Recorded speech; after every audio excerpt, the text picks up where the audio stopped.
ஓம் சக்தி. ஓம் ஆதிபரா சக்தி.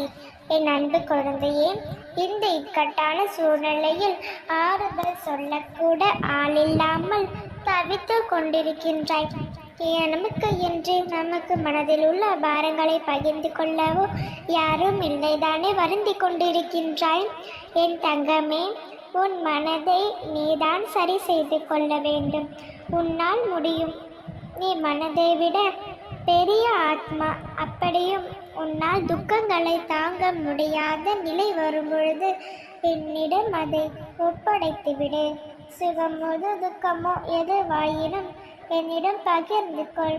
நானே உனக்கு அப்பா, அம்மா, சகோதர, சகோதரி, எந்தனும் தோல்வியுமாக. நீ ஏன் உனக்கு யாரும் இல்லை என்று வருந்துகின்றாய்? இக்கத்தை தூர எடுத்து பலம் கொண்ட மனதான் இரு. உற்சாகம் கொள். நடந்து முடிந்த கலந்த காலத்தை நினைத்து கவலைகளில் மூழ்கி கிடைக்காமல் நிகழ்காலத்தை ஆனந்தமாயிரு. குழந்தையே, மான அவமானங்கள், ஏமாற்றங்கள், தோல்விகள், நினை குலைந்து போக செய்யும் கால சூழ்நிலைகள், நம்பிக்கை துரோகங்கள், செய்யும் காரியத்தில் நஷ்டங்கள், மஞ்சக சூழ்ச்சிகள், எதிர்ப்புகள், உறவினர்கள், நண்பர்களின் சூளைகள், அன்பும் இழப்புகள், இவையெல்லாம் மனித வாழ்க்கையில் அன்றாட நிகழ்வுகள்தான்.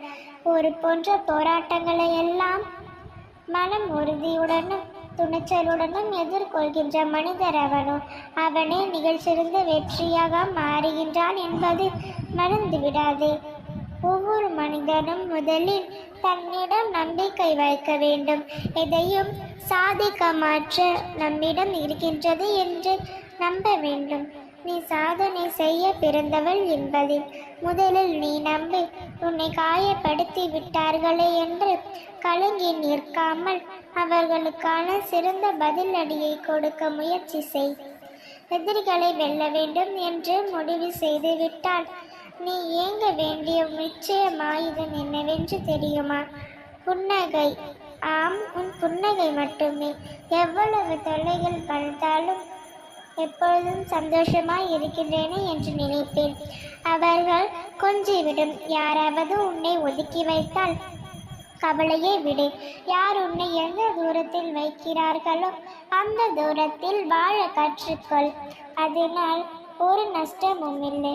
உன்னோடு தான் நான் இருக்கின்றேனே, அது போதாத உனக்கு?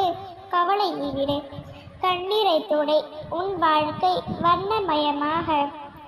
உன் வாழ்வில் நீ நினைத்த நல் மாற்றங்கள் எல்லாம் நடக்கப் போகின்றது. நீ நம்பிக்கையோடு இரு. எப்பொழுதும் உனக்கு துணையாக உன் அன்னை நான் இருக்கின்றேன். அம்மனொருளால் இந்த நாள் அழகிய நாளாக நிறைவடையட்டும்.